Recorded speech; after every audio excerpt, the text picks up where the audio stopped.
여기가 100년 전에 우리 선조들이 경제 발전시켜준 곳이라고? 그래, 한국이 후진국이라서 우리 일본이 개발시켜줬다고 책에서 배웠잖아. 어이, 거기 일본 학생인가? 일본은 우리를 도와준 게 아니라 괴롭혔다고! 고등학생으로 보이는 수십 명의 외국인 학생들이 줄을 지어 서울 길거리를 걸어가고 있습니다. 학교에서 단체 여행이라도 온 듯 학생들 뒤로는 단정한 옷차림의 외국인 선생님들이 학생들을 통제하고 있는데요. 그런데 바로 그 순간 학생들을 통제하던 외국인 선생님은 갑자기 멈추라는 소리를 지르며 어딘가로 뛰어갑니다. 한 한국인 학생들 무리에 도착한 외국인 선생님은 갑자기 한국인 학생의 귀를 노려보고는 벼랑간 화를 내기 시작하는데요. 과연 외국인 선생님에게는 무슨 일이 있었던 것일까요? 감동의 모든 것 애청자 여러분. 영상 시작 전 좋아요와 불우이웃을 위해 끝까지 시청 부탁드립니다. 안녕하세요. 저는 일본 도쿄에서 고등학교 학생들에게 수학을 가르치고 있는 미하루라고 합니다.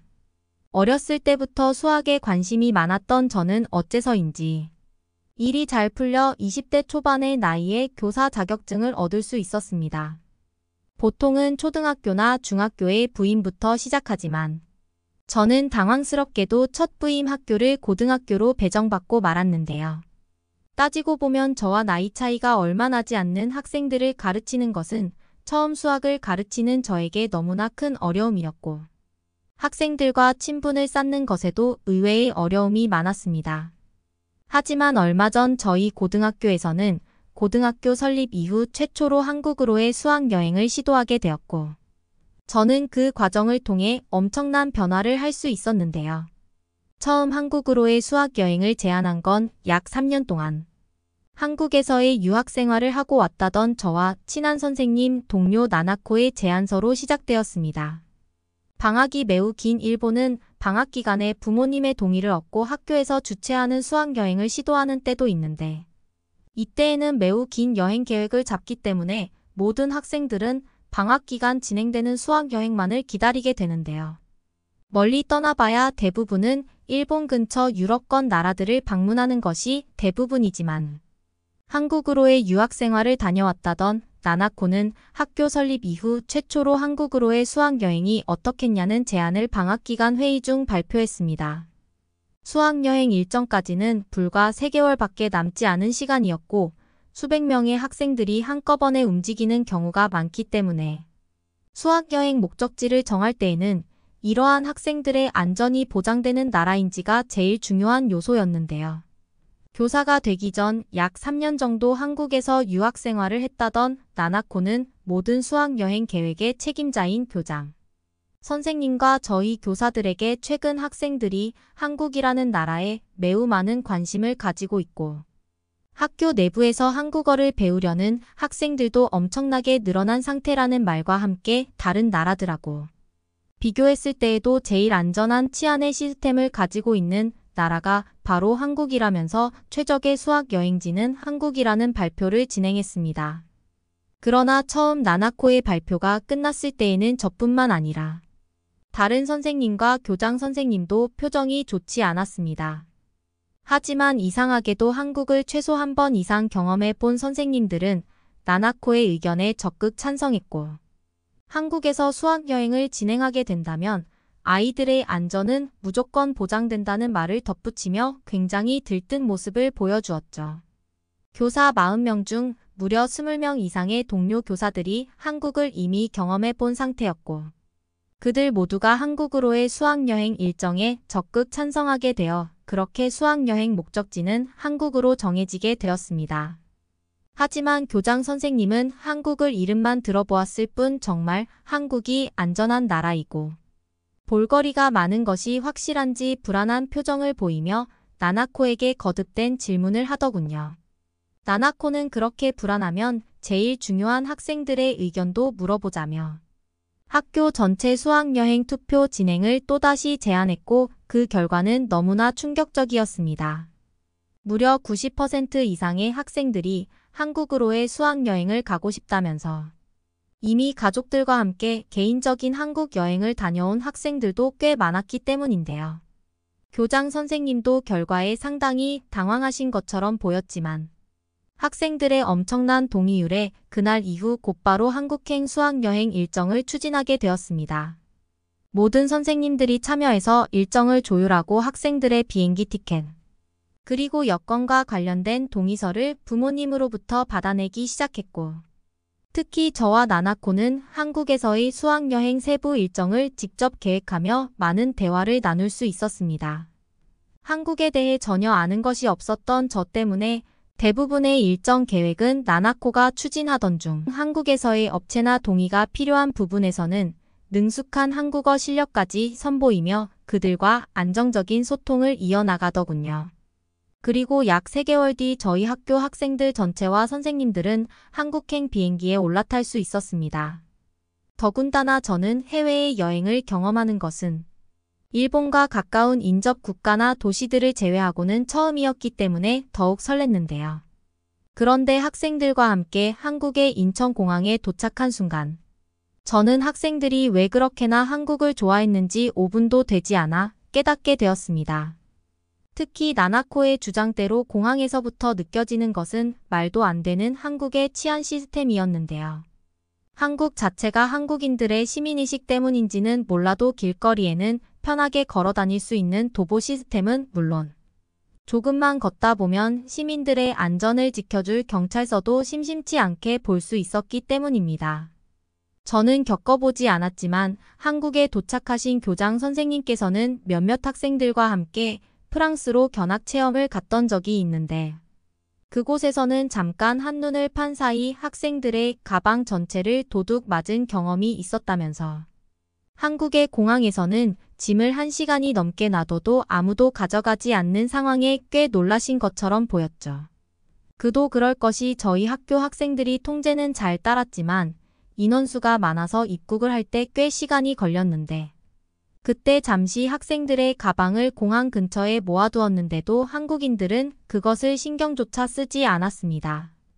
이미 제가 살고 있던 도쿄에서도 잠시 길거리에서 휴대폰을 보기 위해 가방을 한 손에 들고 있으면 그것을 전문적으로 노리는 길거리 도둑이 바로 훔쳐가는데 한국에서는 이러한 신경 자체를 안 써도 되는 것은 정말 겪어보지 못한 쾌적함이었죠.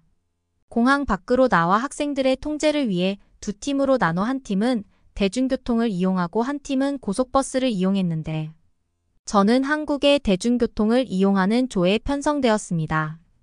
처음에는 편하게 고속버스를 타고 가면 좋을 텐데라고 아쉬워했지만 학생들과 함께 한국의 지하철에 올라탄 순간 저는 기쁨의 눈물을 흘렸죠. 일본에서는 상상조차 하지 못했던 너무나 조용하면서도 쾌적한 지하철 내부 환경 때문인데요. 저 또한 다른 한국인들에게 피해를 줄 수 있기 때문에 학생들에게 조용히 지하철을 이용하라는 말을 했지만 어째서인지 저희가 탑승한 한국의 지하철은 대부분의 한국인들이 공공시설에서의 매너가 익숙한 듯 그 어떠한 소음도 내지 않고 있었기 때문입니다. 심지어 저와 학생들의 모습을 보신 한 한국인 할머니께서는 휴대폰이 매우 익숙하신지 직접 휴대폰 어플을 사용하셔서 저희에게 외국에서 놀러 온 것이냐며 자연스러운 질문을 건넸고 주머니에서 한국의 전통 음식인 떡까지 주시고는 다시 조용히 자리에 앉아서 지하철을 이용하시더군요. 지하철이 깨끗한 것도 모자라 한국에서는 어느 정도 나이가 있는 노인분들도 휴대폰을 능숙하게 사용하는 것은 이미 한국의 디지털 시스템이나 교육이 얼마나 대중화되어 있는지 느낄 수 있는 충격적인 사건 그 자체였습니다. 할머니께 떡을 받은 학생들도 친구들과 함께 떡을 먹더니 살아생전 처음 먹어보는 맛이라며 저에게도 떡을 조금 건네주었고 팥으로 만들어진 그 떡은 금방 지어서 그런지 따뜻하면서도 고소했죠. 일본에서는 대중교통이 너무 더럽고 불편한 것이 익숙해서 한국도 이와 비슷할 것으로 생각했는데 학생들과 함께 처음 겪은 한국의 지하철은 너무 쾌적해서 잠이 올 지경이었습니다. 그리고 놀랍게도 지하철 내부에서는 저희와 같은 외국인이 한국을 꽤 많이 방문하는 것인지 다양한 언어들로 현재 지하철역이 어디를 지나고 있는지 그리고 지금의 역에서 유명한 관광지는 어딘지까지 외국어로 설명을 해주고 있었죠. 도쿄에서는 상상조차 하지 못했고 겪어보지도 못한 신문물에 저와 학생들은 계속해서 놀랄 수밖에 없었고. 지하철 안내 방송의 외국어 도움으로 저희는 무사히 도착 지점의 역에서 하차할 수 있었습니다. 지하철 내부의 웬만한 곳은 꼭 영어와 일본어로 이중 번역이 되어 있었기에 길을 찾아가는 것은 너무나 편리했고, 일본의 지하철 시스템처럼 불친절한 시스템이 없다는 사실은 한국인들이 왜 빨리빨리와 효율을 중요하게 생각하는지 피부로 느낄 수 있었죠. 학생들과 함께 지하철역을 나와 평범한 도보 체험을 하기로 계획했던 저희 팀은 목적지까지 한국의 길거리를 통해 걸어가게 되었습니다. 두 팀으로 나눴기 때문에 학생들의 수가 많았던 것은 아니지만 그래도 적지 않은 편이라 통제에 어려움이 있을 거라 예상했는데, 한국의 도보 시스템은 너무 안전하게 건설되어 있어서 안전을 걱정할 이유가 전혀 없는 상태였죠. 대부분의 유럽권 나라들에서는 차도가 있는 공간에 한국처럼 안전시설물이 없는 경우가 많아 통제에 진땀을 빼야 했는데, 한국은 어디를 가나 도보 이용자들이 안전하게 걸어 다닐 수 있게 도시 건설이 되어 있어서인지 학생들도 자연스럽게 눈앞의 길을 따라 걷기만 하면 돼서 너무나 편리했습니다. 특히 조금 늦은 저녁 시간이었지만 끊이지 않고 설치되어 있는 가로등은 물론 늦은 시간까지 불빛이 나오는 상점들의 모습은 저와 학생들의 안전한 통행에 안정감을 더해 주었죠. 그렇게 고속버스 팀과 한국의 유명 관광 명소인 경복궁 앞에서 만난 저희는 그 이후 계획되어 있던 한복대여와 경복궁 체험을 진행하게 되었습니다. 이미 몇몇 학생들 팀은 또다시 인원을 나눠 서울 근처 남산타워와 다른 명소들로 향해 있었기 때문에 한복대여 체험을 진행할 인원들은 그렇게 많지 않았고, 이 정도의 숫자라면 다른 관광객들의 한복대여에는 민폐를 끼치지는 않겠다는 생각에 모두가 경복궁 근처 한복대여점으로 향하게 되었습니다. 그런데 학생들과 함께 경복궁의 한복 대여점에 도착한 저는 이해할 수 없는 상황에 눈이 휘둥그레지고 말았는데요. 그곳에는 아름다운 한복을 빌려줄 뿐 아니라 상당한 고가로 보이는 블루투스 이어폰까지 함께 대여 한복에 포함되어 빌려주고 있었기 때문입니다. 심지어 이어폰에는 위생캡까지 씌워져 있었기에 저는 그것이 대여 품목 중 하나가 확실하다는 생각을 했고, 그곳에 있었던 한국인 직원분에게 지금 블루투스 이어폰을 함께 빌려주는 것이 맞는지 다시 한번 묻게 되었죠. 휴대폰 번역기를 통해 어색한 질문을 하는 저의 모습 때문인지 아니면 똑같은 질문을 했던 외국인들이 많았던 것인지, 직원분은 능숙한 영어로 대여해준 한복과 블루투스 이어폰을 함께 끼고 경복궁을 걸으면 신기한 일이 일어날 것이라는 당초에 이해할 수 없는 말만을 하셨습니다. 특히나 제가 더욱 이해할 수 없었던 것은 그러한 비싼 블루투스 이어폰을 빌려주는 것이 가능할까라는 생각에 주위를 둘러보았는데, 바로 그 순간 한 외국인 커플과 한국인 커플이 블루투스 이어폰을 반납하고 있더군요. 만약 일본에서 이러한 이어폰 대여 시스템이 있었다면 정말 1시간도 되지 않아 전부 사라진 뒤 중고 장터에서 팔리고 있었을 것인데, 위생캡까지 씌워진 채 안전하게 다시 반납하는 한국인들의 모습에 저는 한국이라는 나라와 일본은 이미 비교조차 되지 않는 나라라는 것을 깨닫고 말았습니다. 진정한 선진국이 되기 위해서는 도시를 계획하는 기술력과 인프라도 중요하지만 그곳에 거주하는 시민들의 올바른 시민의식이 더욱 중요하다는 사실이었죠. 학생들과 함께 블루투스 이어폰을 받아든 저는 경복궁을 걸으며 직원분의 설명대로 이어폰을 착용해 보았습니다. 그리고 놀랍게도 이어폰에서는 한국의 전통음악인 아리랑과 판소리가 흘러나오며 눈앞에 있는 경복궁과 가상현실처럼 이어지는 엄청난 기분을 느끼게 해주더군요. 학생들도 이어폰을 착용한 뒤 서로의 얼굴을 쳐다보며 도저히 믿지 못하겠다는 표정을 짓는 학생들도 있었고, 심지어 몇몇 학생들은 귀에서 울려 퍼지는 아름다운 음악과 경복궁의 모습에 알 수 없는 웅장함에 눈물을 흘리기도 했습니다. 말로 표현할 수 없는 감동이라는 말이 바로 이러한 것이었을까요?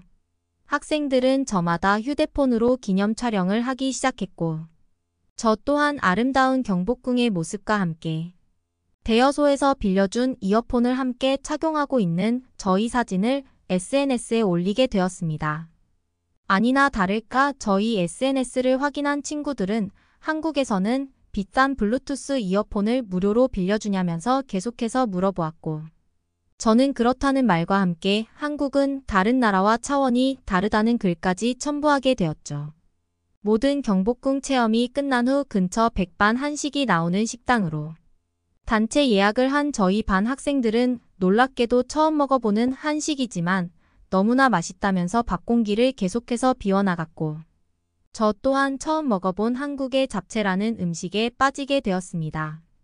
밤만 되면 모든 불이 꺼지는 번화가의 일본과 달리 한국은 밤이 되자 진짜 아름다운 그 모습이 드러나기 시작했는데요. 경복궁 앞 대형 공터에서 도시를 바라보는 그 기분은 왜 최근 한국이 젊은 학생들로부터 인기가 많은지 충분한 이유가 되어주었고, 저 또한 그동안 한국 여행을 다니지 못하고 지금에서야 매력을 알아버렸다는 사실에 알 수 없는 슬픔까지 느껴질 정도였습니다. 모든 일정이 끝난 후 학생들과 함께 한옥 민박에 도착한 저는 처음으로 한국의 대청마루를 경험할 수 있었습니다. 다른 학생들은 어쩔 수 없는 인원의 제약 때문에 호텔로 갔다고 했는데, 저희 반 학생들은 저와 함께 대청마루를 경험하고 있다는 사실에 다른 교사와 학생들의 부러움을 한몸에 받았고, 그렇게 한국에서의 수학여행 첫날 일정을 무사히 완료할 수 있었습니다. 한국에서 지내며 계속해서 놀랐던 것은 늦은 밤의 시간에도 학생들이 자유롭게 편의점을 이용하거나 화장실을 이용해도 전혀 위험한 상황이 없었다는 사실이었는데요. 사실 일본 현지에서 아주 잠깐 학생들과 함께 학교 근처 호텔에서 지내며 마을 탐험 여행을 했던 적이 있는데, 그럴 때마다 꼭 편의점을 이용하던 학생들이 지갑을 도둑 맞는 경우가 많아 애를 먹고는 했는데, 한국에서는 이러한 일이 단 한 번도 발생하지 않아서 저는 더욱 놀랄 수밖에 없었습니다. 기회만 된다면 한국으로의 교환교사를 오고 싶을 정도로 너무나 매력적이고 안전한 나라였고, 블루투스 이어폰의 사례처럼 디지털과 현대가 잘 조화된 나라는 한국밖에 없는 것 같았죠. 약 일주일의 수학여행 일정을 진행했지만 남은 일정도 첫날과 다를 것 없이 그저 행복하고 안전하기만 했습니다. 한국에서 학생들과 계속 다니며 느꼈던 것은 이곳에 거주하는 한국인들은 저희에게는 너무나 특별한 안전하고 편리한 도시 시스템을 숨쉬듯이 익숙하고 평화롭게 즐길 수 있다는 사실이었죠. 그 후 한국에서의 모든 일정을 마치고 돌아온 저는 지금 짧은 휴가를 내고 저만의 두 번째 한국 여행을 준비하고 있습니다. 저 혼자만 떠나는 한국 여행이기에 이번에는 조금 더 꼼꼼히 한국의 경치와 여유를 즐기면서 현지에 있는 한국인들과도 친해질 계획을 가지고 있는 저는 벌써부터 한국으로의 여행에 가슴이 두근거리고 있습니다. 그러면 다음 사연으로 넘어가겠습니다.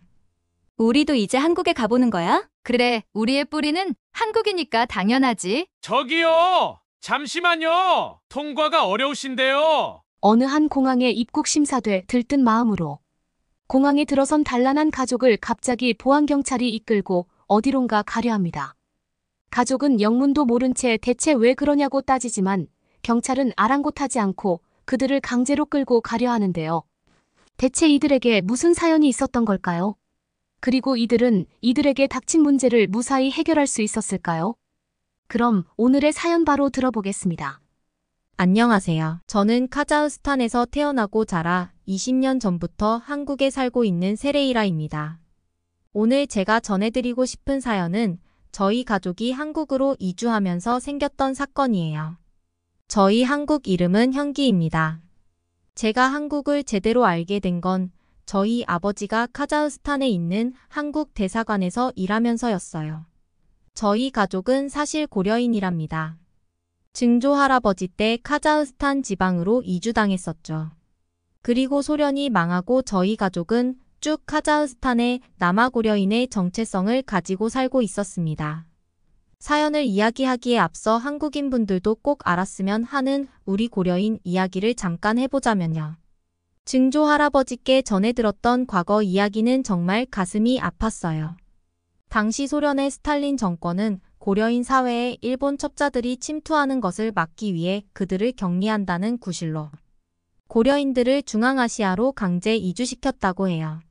강제 이주에 앞서 고려인 지식인 약 2,000명이 일본의 사주로 무장 봉기를 계획하고 있다는 날조된 혐의를 받고 대부분 처형당하였고, 우리 고려인들은 출발 일주일 또는 3일 전에야 이주 통보를 받고 거의 맨몸으로 살던 곳을 떠났다고 해요.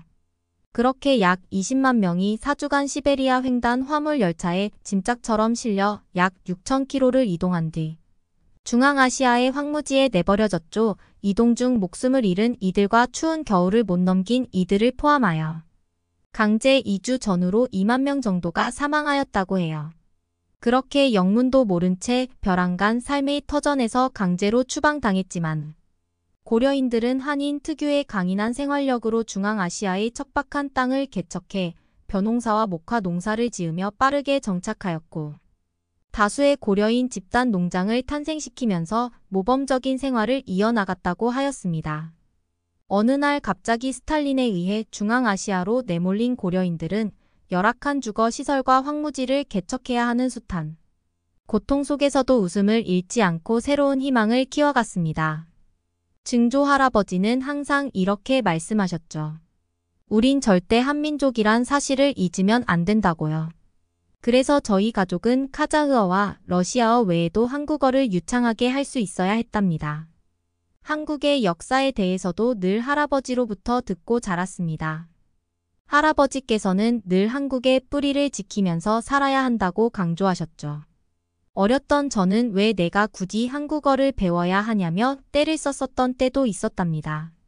당시 한국어는 저에게 참 어려웠거든요. 제 두 여동생은 어머니와 아버지의 말씀을 잘 따랐지만 저는 어려서부터 유독 말썽을 피우던 아이였습니다. 물론 지금은 두 여동생보다도 어머니와 아버지를 훨씬 잘 챙겨드리는 효자라는 이야기를 듣지만요. 당시 아버지는 유창한 한국어 덕분에 카자흐스탄에 진출한 한국인 사업가분들을 도우면서 저희 가족을 부양할 수 있었어요. 그리고 한국인 사업가분들이 카자흐스탄의 수도 누르술탄에 있는 한국 대사관에 저희 아버지를 소개시켜 주셨습니다. 한국 대사관 측은 카자흐스탄과 수교한 이후에 당시 현지 사정에 밝고 동시에 한국어가 유창한 사람이 필요했는데요. 바로 제 아버지가 한국 대사관에서 원하는 적임자였던 거죠. 그러던 중 제가 한국으로 넘어온 계기가 있었습니다. 카자흐스탄은 한국에 비해 교육의 기회가 부족한 나라예요. 카자흐스탄에서는 대학교에 진학하는 경우가 드물고, 특히 여자들의 경우 성인이 되면 거의 바로 결혼을 하는 것이 대부분이었죠. 또 카자흐스탄은 석유나 천연가스가 나는 곳이지만 거의 다 러시아나 중국 회사의 소유입니다. 나라 자체가 힘이 약하고 부유하지 못한 나라였어요. 그래서 제 부모님과 조부모님은 결단을 내리셨죠. 두 여동생과 저에게 더 좋은 기회를 찾아주기 위해 한국 국적 회복을 결정하셨던 겁니다. 당시 카자흐스탄에서는 소련의 붕괴 후 고려인들에게 국적 회복 신청을 받고 있었거든요. 아버지께서는 저희들을 교육열이 높고 카자흐스탄보다 더 나은 환경의 한국 땅에서 키우고 싶어 하셨습니다. 특히 저희 두 여동생은 정말 똑똑했거든요. 저는 그에 비해 조금 떨어졌지만요. 아버지께서는 저희들의 능력과 재능을 썩히고 싶지 않아 하셨고, 보다 더 크고 좋은 환경에서 꿈을 넓게 펼치길 원하셨어요. 지금은 그 결정 덕분에 둘째 여동생은 한국의 좋은 제약회사에 다니고 있고, 셋째 여동생은 반도체 회사에 다니고 있죠. 그렇게 저희 아버지는 저희를 한국에서 기르기 위하여 이리저리 분주하게 알아보셨고, 아버지가 한국 대사관 측에 국적회복 의사를 전달했더니 곧 국적회복 심사 단계를 거치더군요. 저희들은 한국에 이주한 뒤에 능숙하게 적응할 수 있을지, 한국 문화와 역사에 대해 얼마나 잘 알고 있는지에 대해 질문을 받았죠. 저희는 이미 할아버지의 교육 덕분에 한국에 관한 질문에 빠짐없이 답할 수 있었습니다. 제가 청소년 시절일 때는 방황했지만 그전에는 집안의 어른들과 어머니의 머리맡에서 한국에 관한 이야기를 계속 들어왔으니 말입니다. 일본이 어떻게 한국을 침략했고 우리는 왜 소련에 끌려가게 되었는지 속속들이 알고 있었죠. 다만 한국에 오는 과정에서 저 때문에 큰 일이 벌어질 뻔했던 적이 있었는데요. 정말 지금 생각해도 가슴 떨리는 일이었어요. 정말 부끄럽지만 저 때문에 저희 가족이 한국에 오지 못할 뻔했기 때문이죠. 그때가 2017년 12월 겨울이었을 거예요. 저희는 한국 측으로부터 입국 허가와 한국 여권을 받고 한국으로 향하는 비행기에 탔습니다. 그 비행기는 러시아를 한번 경유하고 한국으로 향하는 비행기였어요. 그런데 러시아를 경유하면서 큰일이 벌어졌던 거죠. 러시아는 내전이 벌어져서 러시아 민족과 다르게 생긴 사람들을 이유 없이 입국 심사대에서 잡아가곤 했었는데요. 정말 좋지 않은 타이밍이었죠. 거기다가 제가 거기서 엄청난 실수를 저지르면서 가족 전체가 러시아에 구금될 수도 있었어요. 가족들은 모두 입국 심사대를 간신히 건너왔지만 하필 제가 입국 심사관 앞에서 카자흐스탄 여권을 꺼내버린 거예요. 다른 가족들은 모두 한국 여권을 보여줬는데 저만 카자흐스탄 여권을 보여주니 보안 경찰이 저희 가족 전체를 수상한 인물들로 본 것이죠. 어떻게 그런 실수를 했던 건지 참 하필이면 당시 카자흐스탄의 여권과 한국 여권은 색깔이 녹색으로 비슷했거든요. 제가 너무 긴장한 탓에 제 가방 안에 있는 두 여권 중 카자흐스탄 여권을 꺼내버리고 말았던 겁니다.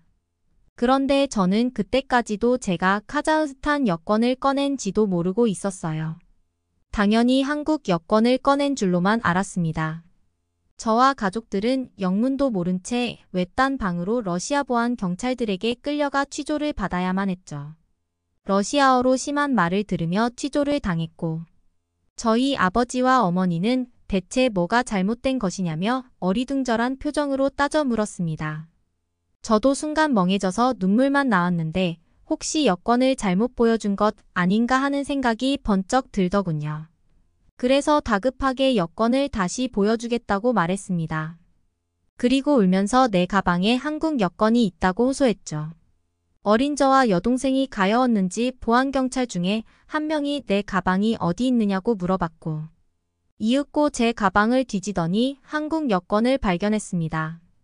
그러나 다른 보안경찰이 혹시라도 여권이 위조되었을 수 있으니 한국 대사관에 연락해봐야 된다면서 저희를 계속 붙잡아뒀습니다. 카자흐스탄 여권은 이유도 없이 붙잡았으면서 한국 여권은 다시 확인해 보았냐고요. 한국 여권은 전 세계 공항에서 암묵적으로 인정하는 안전한 인물이라는 표시예요. 그런데 그렇기 때문에 오히려 러시아 보안 경찰이 더욱 의심을 한 것이죠. 위조한 것이 아닌가 하고 말이에요. 그렇게 저희 가족은 곧 풀려나게 되었습니다. 한국 대사관이 저희를 한국인이자 한국 국적으로 확인해줬으니 러시아 측이 우릴 이유 없이 잡아둔다면 엄청난 문제가 생길 테니까요.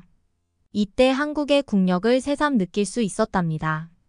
다만 저는 가족들에게 너무 죄송해서 아무 말도 못하고 고개만 푹 숙이고 있었죠. 그런데 제 부모님은 너희 잘못이 아니라 미리 어린 저를 세심히 챙겨주지 못한 자신들의 잘못이라고 하시면서 저를 위로해 주셨어요. 그렇게 우여곡절 끝에 저희 가족은 한국에 도착했습니다. 저희가 도착했을 때는 2018년 평창 올림픽 직전이라 거리 분위기가 한창 들떠 있었습니다. 우리나라가 동계올림픽을 직접 개최하는 광경을 눈으로 보게 되다니 정말 한국에 오길 잘했다는 생각이 들었었죠. 저희 가족은 거리로 나가 한국인들과 함께 얼싸안으며 감격을 느끼고 기쁨을 즐겼습니다. 그때 제 핏줄이 한국인이라는 것에 큰 자부심을 느끼게 되더군요. 또 당시에 저는 한국말이 여동생들에 비해 서툴렀는데도 학교 친구들과 선생님들의 도움으로 금방 적응할 수 있었어요. 우리나라 사람들의 따뜻함을 그대로 느꼈습니다. 저는 그때부터 한국으로 가자고 말해준 부모님과 조부모님에게 감사함을 느끼고 효도해야겠다고 마음먹었죠. 한국에서 한국인으로 살아가는 것이 좋았고 또 무슨 일을 하든 정말 열심히 살아왔던 것 같아요. 또 한국 음식들은 어찌나 맛있던지 옛날에 카자흐스탄에서 먹던 음식들과는 비교가 되지 않을 정도였죠. 저희 가족들이 모이면 저희 가족 모두가 좋아하는 삼겹살을 항상 구워 먹곤 한답니다. 그렇게 저는 한국에 녹아들면서 한국에 있는 고려인, 동포들과 정기적으로 모임도 가지고 서로 정보 공유도 하며 알차게 살아왔답니다. 지금은 한국에서 만난 한국인 아내 그리고 저희 보물인 삼남매와 함께 오순도순 잘 살고 있습니다. 저는 한국에서의 삶이 너무도 만족스럽고 제 아내를 포함한 가족 모두가 행복하게 살아가고 있어요. 물론 저희 부모님과 여동생들도 저처럼 한국 생활에 만족하며 잘들 살아가고 있고요. 그때 아버지의 큰 결단에 다들 감사하고 있죠. 그리고 우리 가족들은 이제 거의 한국인과 똑같이 한국말도 매우 자연스럽게 할 줄 안답니다. 아참 셋째, 여동생은 얼마 전에 또 임신 소식을 알려왔어요. 곧 출산이 다가온다고 해요. 너무도 축하할 일이죠. 다들 결혼해서 아이도 낳고 이제 저희 가족들이 모두 모이면 정말 정신없이 시끌시끌하고 즐겁답니다.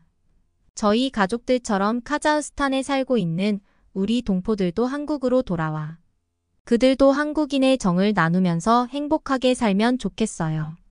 우리 고려인 동포들은 한국에서도 얼마든지 열심히 살아가며 나라의 보탬이 되어줄 훌륭한 사람들이거든요.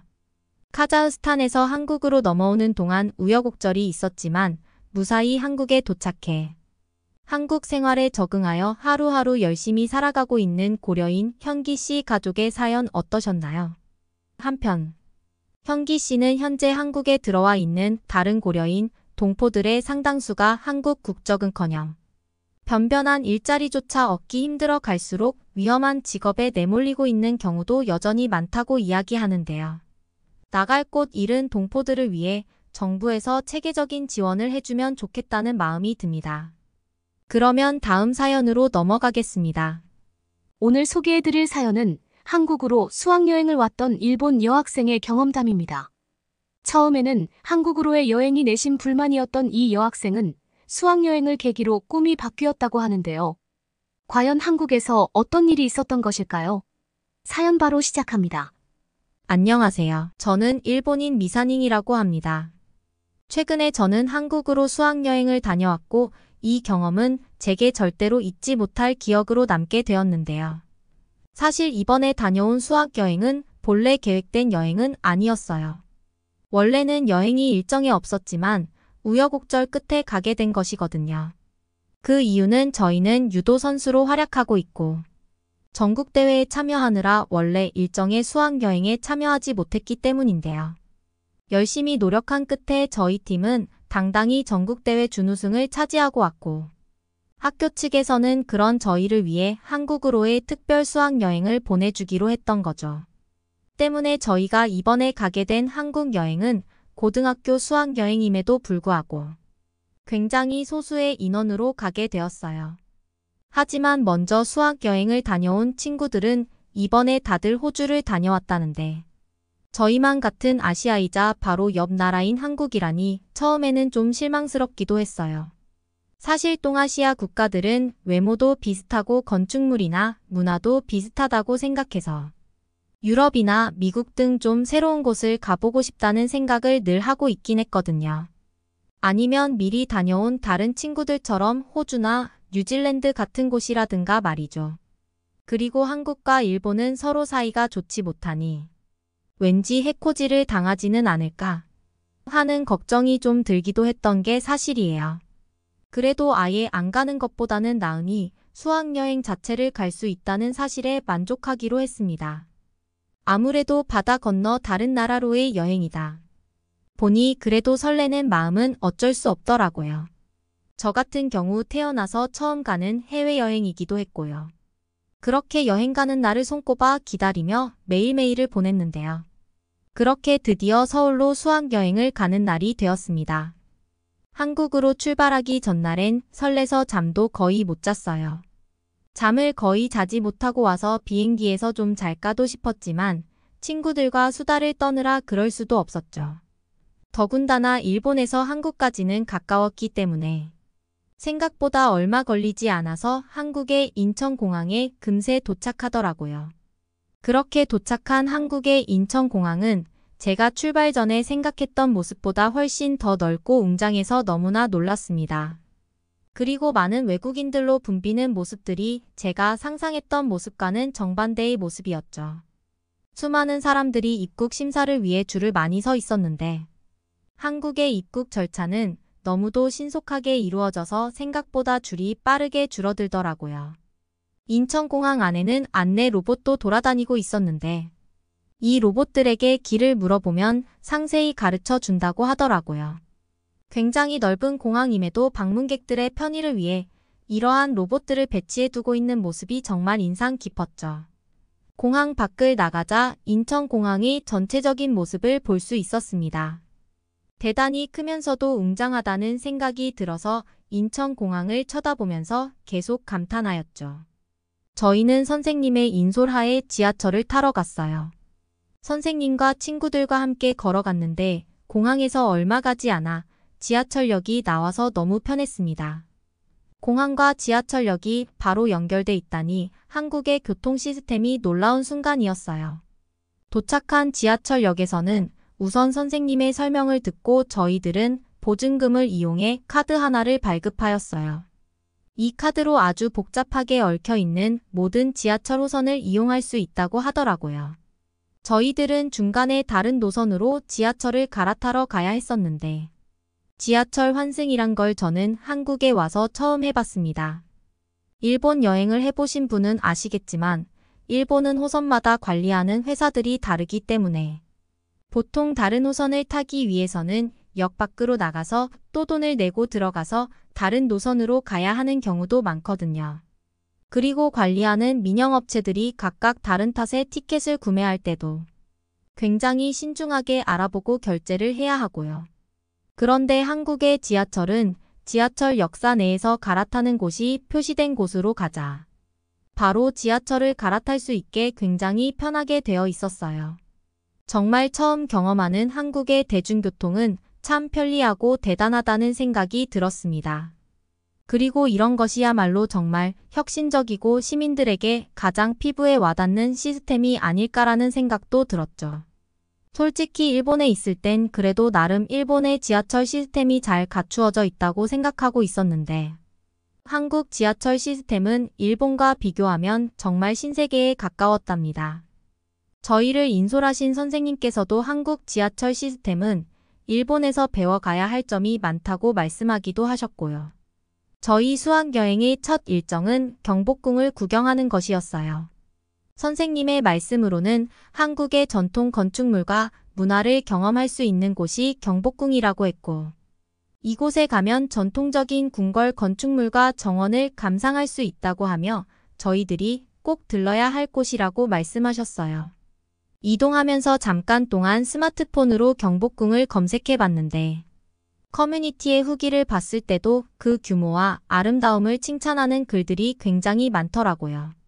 그렇게 도착한 경복궁은 역시나 우아하였고 웅장한 건축물은 정말 놀라웠습니다. 또 안에는 아름다운 연못과 조용한 산책로가 펼쳐져 있어서 웅장한 궁궐들과 주변의 경치를 구경하며 거니기에 정말 너무도 좋았어요. 그리고 한국에 오면 빼놓을 수 없는 게 바로 한복 입어보기잖아요. 저희들도 당연히 한복을 빌려서 입었죠. 한복을 입고 아름다운 경복궁을 배경으로 사진을 참 많이도 찍었던 것 같네요. 한복은 정말 아름다운 의상이라고 느껴졌어요. 누구에게 입혀놔도 우아한 느낌을 만들어내는 훌륭한 의상이 한복인 것 같았죠. 그리고 선생님께서는 경복궁에 얽힌 역사적인 사건을 말씀해 주셨는데요. 을미사변이라 하여 1895년 당시 조선 주재 일본 공사를 중심으로 일본군 공사관 수비대와 경관들 그리고 일본군 경성수비대 일부가 경복궁에 무력으로 침입하여 명성황후를 포함한 조선인 궁중 인사들을 집단 살해한 사건이 있었다고 했어요. 그런데 이 명성황후 씨의 사건은 일본 교과서에 나오지 않아서 저희들 뿐만 아니라 많은 일본인들이 거의 알지를 못한다고 하더라고요.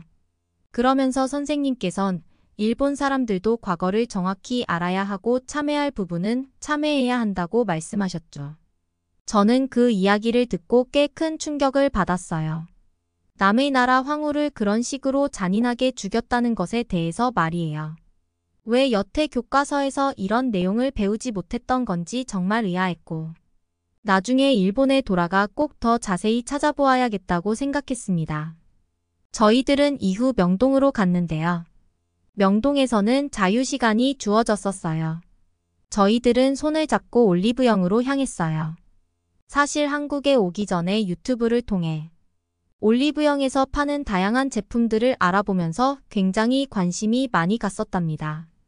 일본 여성들이 한국 여행 후 올리브영에서 구매한 제품들을 소개하며 자랑하는 영상들이 꽤 많았거든요. 한국 화장품은 일본에서도 아주 유명해서 인기가 많았어요. 한창 외모에 관심이 많을 나이였던 저희들은 여행을 오기 전부터 휴대폰에 사고 싶었던 제품들의 사진을 가득 저장해두고 있었죠. 매장에 도착하자마자 저장해둔 사진들을 직원들에게 보여주며 그 제품들을 모두 찾아달라고 부탁했어요. 저는 마스크팩과 립글로스 그리고 향수를 샀고 제 친구는 기초 화장품을 샀어요. 그렇게 즐거운 쇼핑을 마치고 난 후 예정된 시간에 맞추어 숙소로 돌아갔고, 저희들은 새벽 늦게까지 수다를 떨다가 행복하게 잠에 들었어요. 그리고 다음 날은 한강을 둘러보았는데요. 생각했던 것보다 한강은 훨씬 좋았습니다. 그리고 입구에서부터 맛있는 냄새가 풍겨왔는데 그것은 바로 끓여주는 라면 냄새였어요. 선생님께 물어보니 한국의 한강공원에 오면 사람들이 그렇게 많이들 찾는 게 바로 이 한강 라면이라고 하더군요. 그때 다들 배가 출출했을 시간이라 선생님과 저희들은 한강 라면을 하나씩 끓여서 먹게 되었는데, 그렇게 맛보게 된 라면은 일본에서 제가 끓여 먹던 라면과는 다르게 면이 더 쫄깃하고 정말 맛있는 거예요.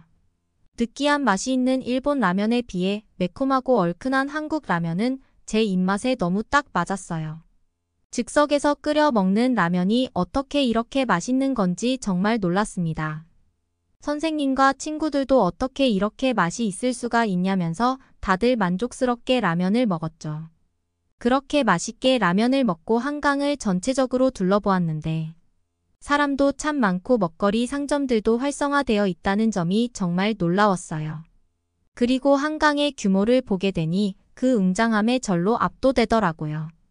그러고 보니 한강만큼 크고 깨끗하면서 볼거리가 풍부한 강이 일본에는 없는 것 같아요. 한강은 잘 조성된 산책로는 물론이고 주변 편의점이나 화장실 등 인프라도 잘 되어 있어 정말 훌륭한 장소라고 생각되었어요. 부러운 마음도 많이 들었죠. 한강은 드넓은 풀밭에서 수많은 사람들이 피크닉을 즐기는 모습이었고, 사람들이 맛있는 음식을 사와서 함께 나눠 먹는 모습들이 다들 정말 즐거워 보이더라고요. 저희들도 돗자리를 깔고 앉아 한강 구경을 하면서 재밌게 수다를 떨다가 저녁이 되어서는 삼겹살을 맛보러 가게 되었는데요. 삼겹살은 이름을 꽤 자주 들어본 음식이었기 때문에 기대가 많이 되었답니다. 와우, 근데 삼겹살 집에서는 밑반찬이 굉장히 많이 나오더라고요. 무료로 이렇게 다양한 메뉴를 주는 것에 놀랐고, 심지어 아예 부족하면 가서 마음대로 더 먹을 수 있도록 셀프바 공간도 있었어요. 정말 놀라운 시스템이었죠. 잠시 후 대망의 삼겹살이 나왔는데요. 구워지는 동안 맛있는 냄새에 입에 침이 엄청 고이더군요. 그리고 그렇게 다 익은 삼겹살의 맛은 저희들을 깜짝 놀라게 했습니다. 삼겹살이 입안에서 씹히는 순간 부드럽고 촉촉한 식감이 느껴지면서 고기 겉면의 바삭함까지도 함께 느껴졌습니다.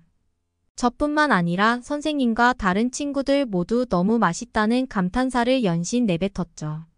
그리고 상추에 밥과 고기, 쌈장, 마늘, 파무침 등을 얹고 한 쌈 크게 싸서 먹어봤는데 너무 커서 입이 터질 것만 같았지만 씹다 보니 삼겹살의 기름진 부분과 상추의 상큼한 맛이 어우러져 입안에서 신선하고 색다른 맛이 펼쳐졌습니다. 너무 고소하고 맛있었어요. 일본에서 먹던 돼지고기들에 비해 두께가 훨씬 두툼했지만 씹는 맛이 있었고 맛 자체도 차원이 다를 정도로 좋았답니다. 또 많은 밑반찬들의 맛이 다 달라서 먹는 즐거움이 배가 되는 것 같았죠. 그리고 모두 다 건강한 음식들로 느껴졌고요. 이렇게 먹다 보니 한국인들은 정말 음식에 대한 자부심을 가져도 좋겠다는 생각을 하게 되었죠. 그렇게 저녁밥까지 두둑하게 먹고 나온 저희들은 한국의 밤거리를 돌아다녔는데요. 야경이 너무 예뻐서 서로서로 사진을 찍어주면서 추억을 많이 남겼답니다.